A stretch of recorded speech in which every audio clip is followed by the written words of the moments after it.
Hi everybody, this is John here. When we think about the civil rights movement, we usually think about the black churches and the critical role that they played in that movement. What is often overlooked is the role that white Christian churches played in fighting against the civil rights movement. Ross Barnett, for example, was the segregationist governor of Mississippi. He was also a Sunday school teacher who taught that God was the original segregationist. Montgomery, Alabama's most prominent pastor, Henry Lyon Jr., told the Citizens Council, "I am the pastor of a white Baptist church in this city, and if we stand for 100 years, it will still be a white Baptist church. If you wish to fight with the one that started separation of the races, then you come face to face with your God." Now, it's not surprising that white Southern evangelicals would be racist, even today. But racism is also built into the DNA of mainstream Protestant and Catholic churches all over the country. And you have to remember that in the days of slavery, Christian churches, white Christian churches, justified slavery because it was in the Bible. And the Bible didn't say that slavery was wrong. The Bible talked about how to treat your slaves. You know, for a book that's supposed to teach us about morality, they certainly missed the boat on that one. And the Bible's attitude towards rape is very permissive also.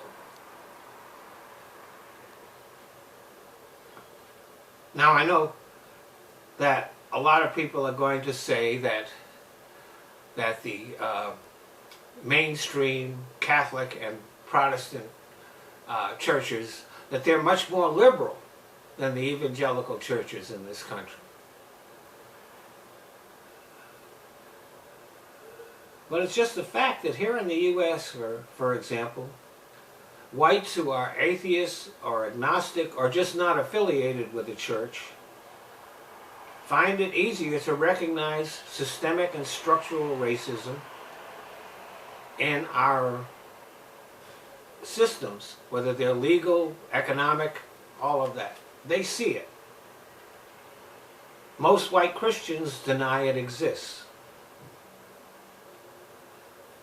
Also, white Christians are twice as likely as non-religious whites to say that police killings of black men are unrelated incidents rather than part of a pattern of how police treat black people.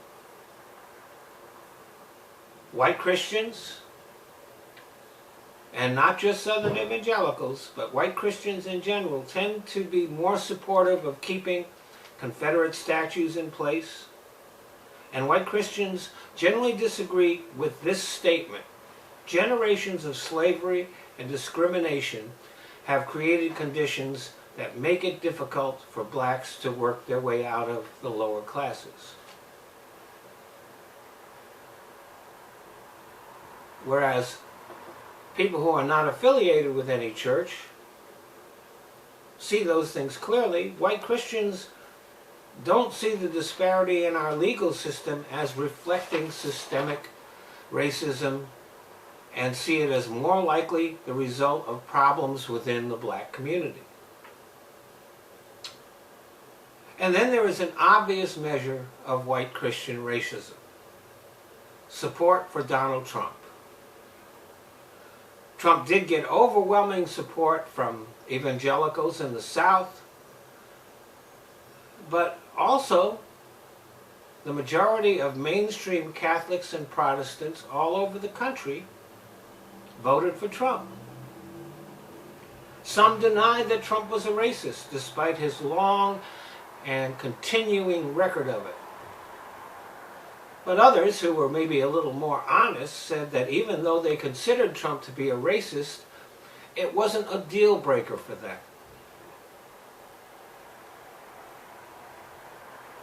Basically, the white Christian churches have not changed much over the years. In some cases, they have issued apologies for racism, but they never atoned.